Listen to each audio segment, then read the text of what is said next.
Hi friends,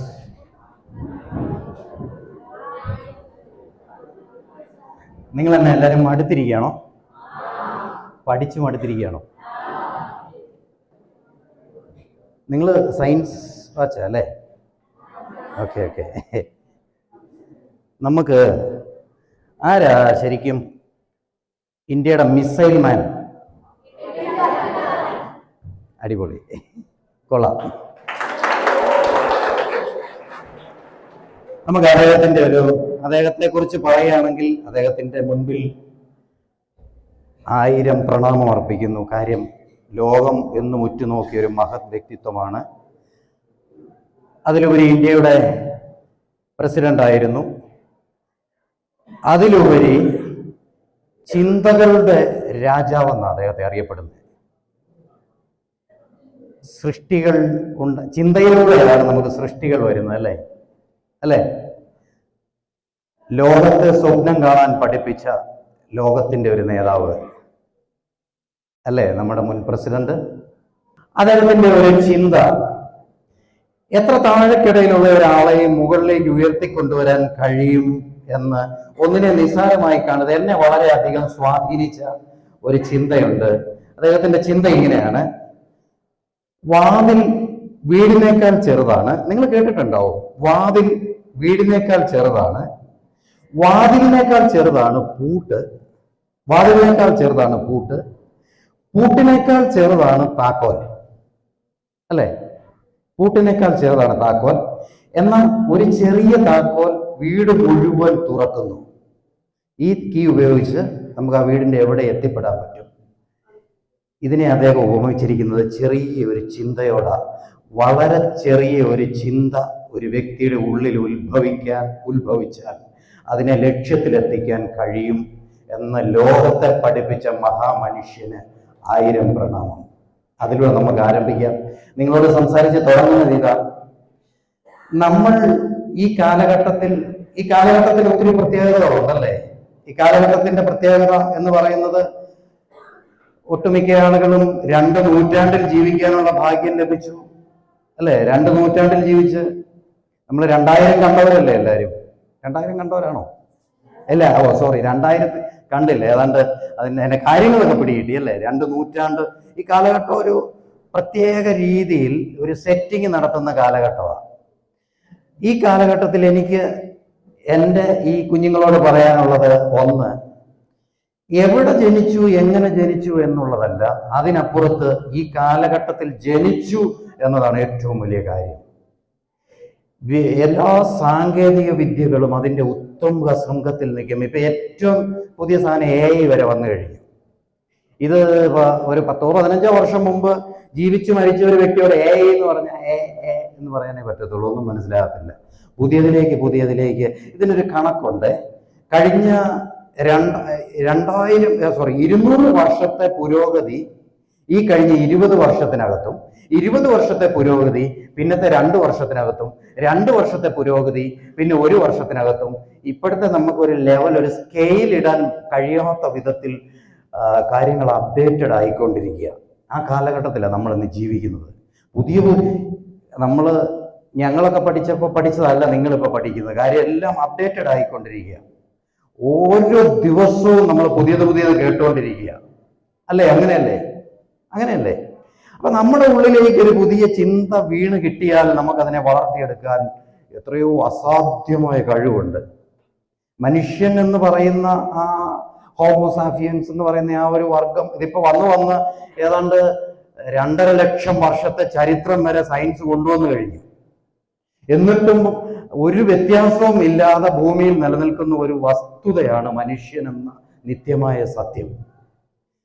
അപ്ഡേഷനുകളുടെ പുറകെ ഓടി ഇന്ന് മനുഷ്യൻ എത്തിപ്പെടാത്ത ഒരു മേഖലയും ഇല്ലാത്ത ഒരു ലെവലിലേക്ക് എത്തിയിരിക്കുകയാണ്. അപ്പൊ നമ്മളെ സംബന്ധിച്ച് നമ്മുടെ ചെറുപ്പകാലത്തൊന്ന് തുടങ്ങിയാൽ, നമ്മുടെയൊക്കെ ചെറുപ്പത്തില് ഒന്ന് ആലോചിച്ച് നോക്കിയേ, സ്കൂളിലൊക്കെ പോകുന്ന ഒരു കാലഘട്ടം ഒന്ന് ചിന്തിക്കാൻ പറ്റുമോടാ? സ്കൂളിലൊക്കെ ആദ്യം ബാഗും ഒക്കെ ആയിട്ട് അമ്മ കയ്യെ പിടിച്ച് കൊണ്ട് ഇവിടുത്തെ സ്ഥിതിയിൽ ബസ്സൊക്കെ ഉണ്ടോ? നടന്നല്ലേ വരുന്നേ, അല്ലേ? എവിടെ ആദ്യം പോയത്? അങ്കണവാടി, അല്ലേ? അവിടെ അല്ലേ? അങ്കണവാടിയല്ലേ പോയത്? ഒന്ന് മിണ്ടിക്ക്, അങ്ങനല്ലായിരുന്നോ? അല്ലേ? നമ്മൾ അവരുടെ പുറകെ അവർ കയ്യിലൊക്കെ പിടിച്ച്, അമ്മ ബാഗൊക്കെ പിടിച്ച് നടത്തിക്കൊണ്ടുപോയി. അപ്പൊ ഇങ്ങനെ നടന്നു പോകുന്ന വഴിയിൽ ഒരു ചെയറൊക്കെ കണ്ട് അതിനകത്തൊക്കെ ഒന്ന് ചവിട്ടി തെറിപ്പിച്ച്, അപ്പൊ ഒരു ഇച്ചിരി വഴക്കൊക്കെ കേട്ട് ആ പോയ കാലഘട്ടം എന്നാൽ അന്ന് നമുക്ക് ഒത്തിരി സ്വപ്നങ്ങളുണ്ടായിരുന്നു. ഒത്തിരി എത്രമാത്രം ഉണ്ടെന്ന് പറയാൻ പറ്റില്ല. നമ്മുടെ അറ്റ്മോസ്ഫിയറിനനുസരിച്ചുള്ള കുറെ സ്വപ്നങ്ങളും തലയിൽ വെച്ചുകൊണ്ടാണ് നമ്മളന്ന് പോയത്. കാര്യം നമ്മൾ ഭയങ്കര ഫ്രീ ആയിരുന്നു, നമ്മൾ ഭയങ്കര സന്തോഷമായിരുന്നു. ആ ഒരു ലെവലിൽ നിന്നും നമ്മൾ അടുത്ത ഒരു ലെവലിലേക്ക് വന്നു, വീണ്ടും അടുത്ത ഒരു ലെവലിലേക്ക് വന്നു. ഇപ്പൊ നിങ്ങളെ സംബന്ധിച്ച് ജീവിതത്തിന്റെ ഏറ്റവും പരമപ്രധാനമായ ഒരു സ്റ്റേജിൽ നിൽക്കുക. ആ സ്റ്റേജാണ് വ്യക്തിത്വം ഉരുത്തിരിയുന്ന ഒരു കാലഘട്ടം. ചെറുപ്പത്തിൽ ചിന്തിച്ച പോലാണോ നിങ്ങളിപ്പോ ചിന്തിക്കുന്നത്? നേരത്തെ ഉഴപ്പി നടന്ന പലരും, ഞാൻ ഈ സ്കൂളുകളിലൊക്കെ ചിലപ്പോൾ കാണാം പറയുന്ന ഒരു കാര്യം, ഈ നേരത്തെ ഉഴപ്പി നടന്ന പലരും ഇപ്പൊ പഠിക്കാൻ തുടങ്ങിയില്ലേ?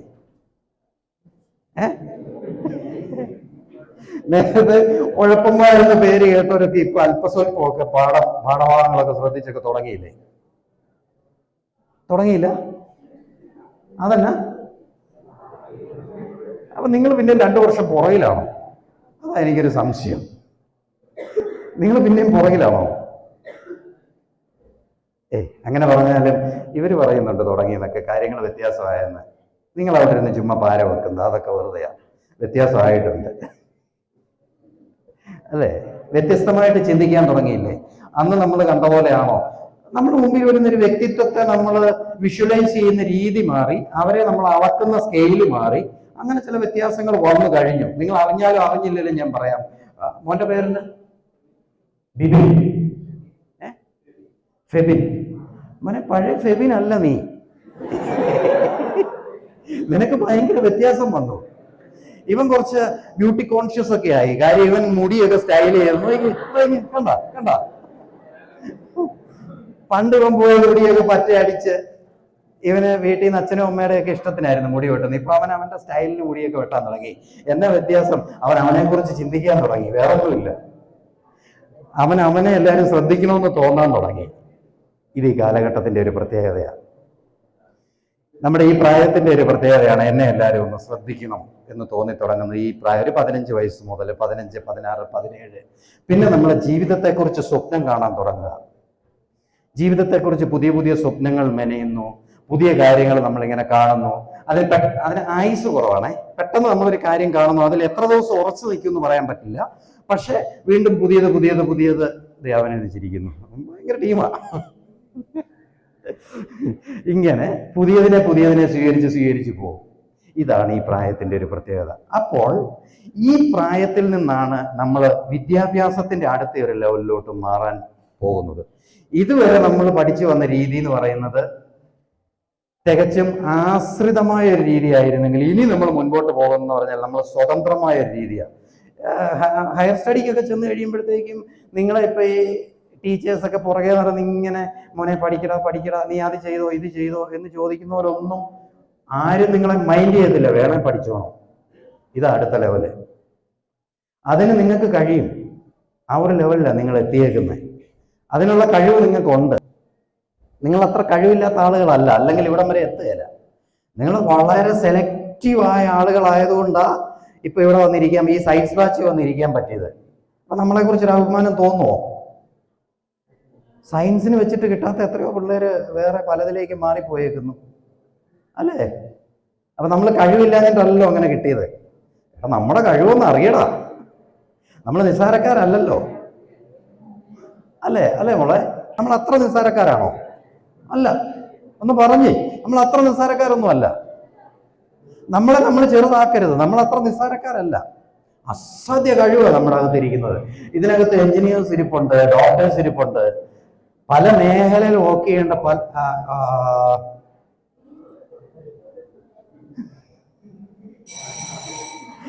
പല മേഖല സ്വപ്നം കണ്ടിരിക്കുന്നവരിപ്പുണ്ട് ഇതിനകത്ത്. അസാധ്യ കഴിവിന്റെ ഒരു കൂമ്പാരമാണ്. നിങ്ങൾ വിശ്വസിച്ചാലും വിശ്വസിച്ചില്ലെങ്കിലും ഞാനിപ്പോ പറയാം, തുടർന്ന് വരുന്ന നമ്മുടെ രാജ്യത്തെ മുൻപോട്ട് നയിക്കേണ്ട വ്യക്തിത്വങ്ങളാണ് നിങ്ങളൊക്കെ. നിങ്ങൾക്കത് വിശ്വസിക്കുന്നുണ്ടോന്നൊന്നും എനിക്കറിയത്തില്ല. ഞാൻ വലിയ പ്രതീക്ഷയോടെ നിങ്ങളോട് ഇത് പറയുന്നത്. എനിക്ക് നല്ല പ്രതീക്ഷയുണ്ട്. കാര്യം നിങ്ങളിലൂടെയാ ഈ നാടിന് നന്മ വരേണ്ടത്. അറിവെന്ന വെളിച്ചം നാം മറ്റുള്ളവരിലേക്ക് പകരുമ്പോൾ ആ വെളിച്ചമാ സ്പ്രെഡ് ചെയ്ത്. ഇപ്പം മോനെ നിന്നെ കണ്ട നിന്റെ അനിയൻ പഠിക്കുന്നത് അല്ലേ?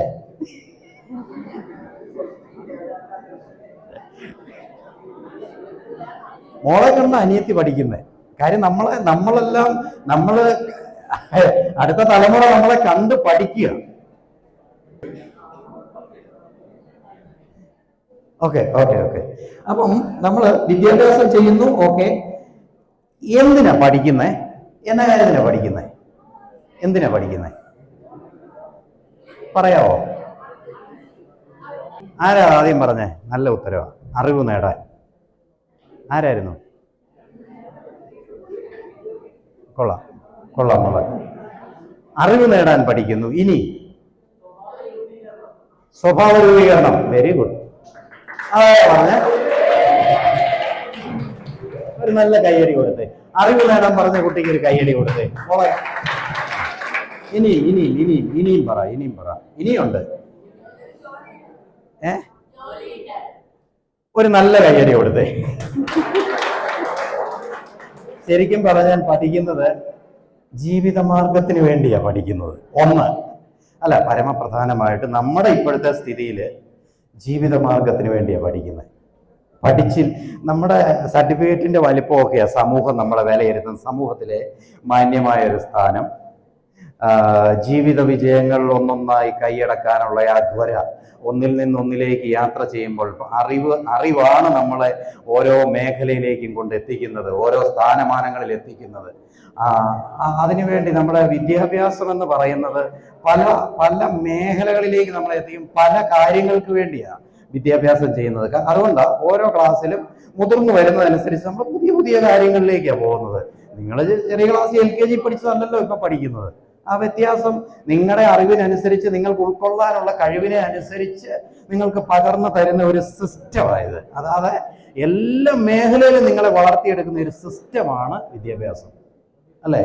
പക്ഷേ ഇതിനകത്ത് പരമപ്രധാനമായിട്ടുള്ള ഒന്ന് അറിവ് സമ്പാദനമാണ്. അപ്പോൾ തന്നെ സ്വഭാവ രൂപീകൃതമാണ്.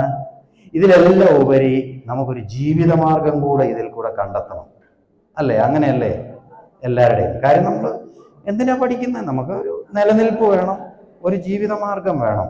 അതിനെന്തേലും വ്യത്യസ്തമായ അഭിപ്രായം ആർക്കേലും ഉണ്ടോ? ഇതിൻ്റെ അകത്ത് ഉണ്ടോ? അല്ലേ? സമൂഹത്തിലെ മാന്യമായ ഒരു സ്ഥാനം വേണം, അല്ലേ? ലക്ഷ്യങ്ങളില്ലേ? ലക്ഷ്യങ്ങളില്ലാത്ത ആരെങ്കിലും ഇതിനകത്തുണ്ടോ? എവിടെ എത്തിച്ചേരണം? ആർക്കെങ്കിലും നമുക്ക് പേഴ്സണൽ കാണാം. ഞാനതാ പറഞ്ഞേ, ലക്ഷ്യബോധം വളരെ പ്രധാനമാണ്. വിദ്യാഭ്യാസത്തിലൂടെ നമുക്ക് കിട്ടേണ്ടത് ലക്ഷ്യബോധമാണ്. ലക്ഷ്യബോധമാണ് നമ്മളെ ലക്ഷ്യങ്ങളിൽ എത്തിക്കുന്നത്. അതിന് വേണ്ട സഹായമാണ് ബഹുമാനപ്പെട്ട ടീച്ചേഴ്സ് നമ്മളെ സപ്പോർട്ട് ചെയ്യുന്നത്, നമുക്ക് വേണ്ട കാര്യങ്ങൾ പകർന്നു തരുന്നത്. അവരുടെ ജീവിതത്തിൽ അവർക്ക് ലഭിച്ച അറിവിനെ നമ്മുടെ ഉള്ളിലേക്ക് ചെറിയ പ്രായത്തിൽ മുതൽ പകർന്നു തന്ന് നമ്മളെ അവരെക്കാൾ വലിയ വ്യക്തിത്വങ്ങളാക്കാനാണ് അവർ കഷ്ടപ്പെടുന്നത്. ലക്ഷ്യബോധം വളരെ പ്രധാനമാണ്. എഡ്യൂക്കേഷനിൽ ലക്ഷ്യബോധം വളരെ പ്രധാനമാണ്. അടുത്ത കാര്യം എന്ന് പറയുന്നത്, നമ്മൾ ഒരു ലക്ഷ്യം എന്ന് എല്ലാവർക്കും എല്ലാം ആകാൻ പറ്റില്ല. എല്ലാവർക്കും എല്ലാം ആകാൻ പറ്റുമോ? ഇല്ല. കാര്യം എല്ലാവരും എല്ലാം ഞാൻ ചിന്തിക്കുന്ന പോലെ തന്നെ ഈ ബിബിൻ ചിന്തിക്കുകയും ഈ ജിൻസൺ സാറ് ചിന്തിക്കുകയും ചെയ്താൽ ഞങ്ങൾ മൂന്നും കൂടെ കൂട്ടിയിടിക്കും. നിങ്ങൾ ചിന്തിച്ചിട്ടുണ്ടോ ആ കാര്യം? ഞാൻ ചിന്തിക്കുന്ന പോലെ തന്നെയാണ് ഈ സാറും ചിന്തിക്കുന്നെങ്കിൽ നമ്മൾ ഓട്ടോമാറ്റിക്കായിട്ട് കൂട്ടിയിടിക്കും. കാര്യം ഒറ്റ അച്ചിലായത് ഓടിക്കൊണ്ടിരിക്കുന്നത്. കൈ എന്നൂർത്ത് നോക്കിയേ, കൈ എന്നൂർത്ത് എല്ലാവരും 5 വിരൽ കണ്ടോ? 5 രീതിയിൽ കണ്ടോ? 5 വിരൽ, 5 വലിപ്പം, 5 ഫങ്ഷനും അല്ലേ? ഇതാ പ്രകൃതി. ഇതാണ് പ്രകൃതി. ഇങ്ങനെയാ നമ്മളെ ആക്കി വെച്ചേക്കുന്നത്. നമ്മുടെ ചിന്തകളും ഇങ്ങനെ തന്നെയാണ്. അപ്പൊ പറയട്ടെ, നമുക്ക് ഈ പ്രധാനമായും ജീവിത ലക്ഷ്യം എന്ന് പറയുന്ന ഒറ്റ കാര്യത്തിലേക്ക്, നമ്മുടെ ജീവനോപാധി എന്ന ഒറ്റ കാര്യത്തിലേക്ക് ഞാൻ കൊണ്ടുവരിക. നമ്മുടെ ജീവനോപാധിയാണ് വിദ്യാഭ്യാസം. അപ്പോൾ തന്നെ ഇന്ന് ഈ കാലഘട്ടത്തിൽ ഇപ്പൊ നമ്മൾ നിൽക്കുന്ന AI പിടിച്ചാണ് നിൽക്കുന്നത്. ആർട്ടിഫിഷ്യൽ ഇന്റലിജൻസിന്റെ യുഗമാണ്. അതൊക്കെ പറയുമ്പോഴും നമുക്ക് ഒത്തിരി വിദൂരത്തായി സാധനം നിൽക്കുന്നത്. അതിൻ്റെയൊക്കെ എന്തെങ്കിലും സോഫ്റ്റ്വെയർ കിട്ടി നമ്മൾ ഉപയോഗിച്ച് തുടങ്ങുന്നതേ ഉള്ളൂ. പക്ഷേ നമുക്ക് ജീവനോപാധിയായ വിദ്യാഭ്യാസത്തെ എങ്ങനെ പ്രയോജനപ്പെടുത്താം എന്നുള്ള വിഷയത്തെക്കുറിച്ച് വളരെ നല്ല രീതിയിൽ ജിൻസൺ സാറ് നിങ്ങൾക്ക് പറഞ്ഞു തരും. ഞാൻ അവിടേക്കൊന്ന് കൊണ്ടുവന്ന് വെക്കുക. നമുക്കിന്ന് ഏറ്റവും വേണ്ടത് നമ്മുടെ ജീവനോപാധി ആയതുകൊണ്ട് തന്നെ ജോലി സാധ്യതയുള്ള ഒരു മേഖലയിലേക്ക് എത്തിപ്പെടുക എന്നുള്ളതാണ്. ഏതാണ്ട് എനിക്ക് അനുവദിച്ച സമയം കഴിഞ്ഞേക്കാണ്. എന്നാലും ഞാനതൊന്ന് പറഞ്ഞു വെക്കാം. ഏറ്റവും ജോലി സാധ്യതയുള്ളത് ഞാൻ ഡീറ്റെയിൽ ആയിട്ട് പറയാൻ ടൈം ഉള്ളപ്പോഴാണെങ്കിൽ ഞാനത് പറഞ്ഞു തരാം ഓരോന്നിനും. ഇപ്പം CA പഠിക്കുന്ന ഒരു കൊച്ച്, നിങ്ങൾ CA ലക്ഷ്യക്കാരെങ്കിലും ഉണ്ടോ? CA ചാർട്ടേഡ് അക്കൗണ്ട് പഠിക്കാൻ? ഓക്കെ, താങ്ക് യു മോളെ. CAക്ക് ഒരു മിനിമം ഗ്യാരണ്ടി ഞാൻ പറയാം. പഠിച്ചിറങ്ങിയാൽ ഒരു ജോലി അവസരം ഉറപ്പാണ്, ഒറ്റ ജോലി അവസരം ഉറപ്പാണ്. ബയോളജി പഠിച്ച് അതിനകത്ത് കൂടുതൽ പഠിക്കാൻ താല്പര്യമുണ്ടോ? മനസ്സിലാകാൻ 2 ഉദാഹരണം. ആരെല്ലാം ഉണ്ടോ? ബയോളജി ഇല്ല, ഉണ്ടോ? ബയോളജി ഉണ്ടോ? ഓക്കെ മോനെ, ബയോളജി 5 കുട്ടികൾ പഠിക്കുമ്പോൾ ഒരാൾക്കേ ജോലി സാധ്യതയുള്ളൂ നമ്മുടെ ഇപ്പോഴത്തെ സ്ഥിതിയിൽ. ഇങ്ങനെയാണ് നമ്മളൊരു സാധ്യതാ പഠനം നടത്തി. എൻ്റെ ലിസ്റ്റ് ഉണ്ട്, ഞാൻ അത് നിങ്ങൾക്ക് തരാൻ പറ്റുമെങ്കിൽ തരാം. എനിവേ ഇങ്ങനെയാണുള്ളത്. പക്ഷേ ഇപ്പോൾ ഏറ്റവും നമുക്ക് പ്രയോജനപ്പെടുത്താൻ കഴിയുന്ന ഒന്ന് ഹെൽത്ത് സെക്ടറാണ്, ആരോഗ്യ മേഖല. ആരോഗ്യ മേഖലയിലേക്ക് കോൺസെൻട്രേറ്റ് ചെയ്യാൻ കഴിഞ്ഞാൽ തൊഴിലിന് ഒരു പഞ്ഞമില്ല. ഇന്ന് കേരളം ഏറ്റവും കൂടുതൽ ഇത്രയും ഡെവലപ്പായി നിൽക്കുന്നതിൻ്റെ ഒരു കാര്യം, പുറം ലോകത്തെമ്പാടും കേരളത്തിൽ നിന്ന് ആരോഗ്യ മേഖലയിൽ വർക്ക് ചെയ്യുന്ന ഒത്തിരി ആളുകളുണ്ട്. അതിൻ്റെ ആകെ കേരളത്തിലുള്ള വെളിച്ചം എന്ന് പറയുന്നത് ഇത് മാത്രമേ ഉള്ളൂ, മറ്റൊന്നുമില്ല. അപ്പം ഓരോരുത്തർ, ഞാൻ ഒരു കാര്യം ചെയ്യാം, എൻ്റെ 1-2 ടൂളുണ്ട്. ഞാനൊരു ടൂള് നിങ്ങളുടെ ഇവിടെ ആർക്കെങ്കിലും 1-2 പേർക്ക് തരാം. നിങ്ങൾ ഫോട്ടോ കോപ്പി ഒക്കെ എടുത്തിട്ടൊന്ന് നോക്ക്. അതിനകത്ത് എനിക്ക് വാട്സപ്പ് ചെയ്താൽ മതി. ഞാൻ അതിനകത്ത് സിമ്പിളൊക്കെ അതിൻ്റെ എല്ലാം അർത്ഥങ്ങളൊക്കെ ഞാൻ അതിനകത്ത് പേജ് തന്നെ ഇട്ട് തരാം. നോക്ക്, നിങ്ങൾ എങ്ങോട്ടാണ് ഏൺ ചെയ്യാൻ പറ്റുന്നത്, നിങ്ങൾക്ക് എങ്ങനെയാണ്, എന്താണ് നിങ്ങളുടെ എയിം, ഇതൊക്കെ ഒന്ന് കണ്ടുപിടിക്കാനുള്ള ഒരു ടൂൾ ഞാൻ നിങ്ങൾക്ക് തരാം. കുറച്ചുണ്ട് എൻ്റെ കയ്യിൽ, ബാക്കി പെട്ടെന്ന് പ്രിപ്പയർ ചെയ്തുകൊണ്ട് കുറച്ചേ ഉള്ളൂ. ബാക്കി നിങ്ങളൊന്ന് ഫോട്ടോ കോപ്പിയൊക്കെ ഒന്ന് എടുത്ത് ചെയ്താൽ മതി, നിങ്ങളൊന്ന് ഷെയർ ചെയ്താൽ മതി. ഓക്കെ, ഇതിൽ ഞാൻ ഇനി മുമ്പോട്ട് പോകാൻ എൻ്റെ സമയം കഴിഞ്ഞു. ഓക്കെ, ഞാൻ രണ്ടാമതൊരു കാര്യം, നിങ്ങൾക്ക് ഫ്ലോറൻസ് നൈറ്റിംഗേൽ കുറെ ഗെയിംസ് ഒക്കെ സെറ്റ് ചെയ്തിട്ടുണ്ട്. ആ ഗെയിമിന്റെ ടൂള് ഇപ്പൊ കൊടുക്കുന്നോ? കൊടുത്തു. ഒരു ടൂളുണ്ട്, വളരെ ചെറിയൊരു ഗെയിമാണിത്. ഇത്രയും സാധനം, ഒരു ചെറിയ കണക്കാണ്. ഇത് ചെയ്തതിന് ശേഷം ഈ ഭാഗം, ഈ കൂടുതലുള്ള ഈ പോർഷൻ നിങ്ങൾ മുറിച്ചെടുത്തിട്ട് നിങ്ങളെ അഡ്രസ് എഴുതി ഇത് ഈ ടീച്ചേഴ്സിനെ ഏൽപ്പിക്കുക. ഇവര് നിങ്ങൾക്കൊരു പ്രൈസ് തരും. എത്ര കുട്ടികൾക്ക്? 10. ആദ്യം തരുന്ന 10 മിടുക്കന്മാർക്കും മിടുക്കികൾക്കും 10 പേർക്ക്, ആദ്യം തരുന്ന 10 പേർക്ക് ഒരു special gift. Okay, task simple ആണെന്ന് എനിക്ക് തോന്നുന്നു. ഡീറ്റെയിൽസ് എഴുതിക്കോ, നിങ്ങളുടെ അഡ്രസ് എഴുതി ടാസ്ക് കംപ്ലീറ്റ് ചെയ്ത് ആദ്യം കൊടുക്കുന്ന മിടുക്കന്മാർക്കും മിടുക്കികളും 10 പേർക്ക് സ്പെഷ്യൽ ഗിഫ്റ്റ്.